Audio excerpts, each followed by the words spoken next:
What if I told you that industrial organizational psychology was born in factories, scaled during world wars, transformed corporate America, and is now shaping how we work with AI?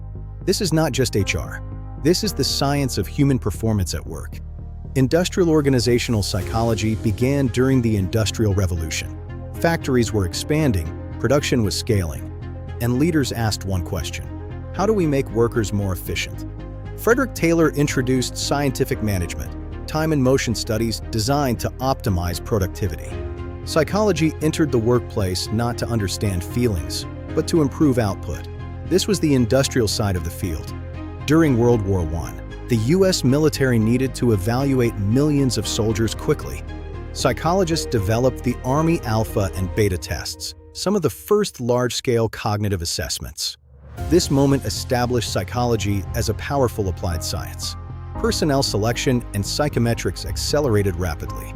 In the 1930s and 1940s, the Hawthorne studies revealed something unexpected.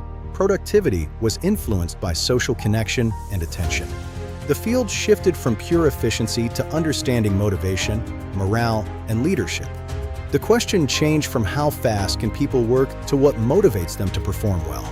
By the 1960s and beyond, theories of motivation, leadership, job satisfaction, and organizational culture shaped the field. Industrial and organizational psychology became balanced. The focus expanded from who to hire to how to design systems where people thrive. In the 2000s, evidence-based management, competency modeling, performance systems, and people analytics transformed the discipline into a strategic business partner. Today, AI is entering hiring, performance management, and decision-making. Hybrid work and digital transformation are redefining organizations. Yet the core question remains: how do we design work that brings out the best in people?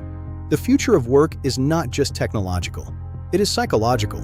From factories to war rooms to boardrooms to AI systems, industrial organizational psychology has shaped how humans work.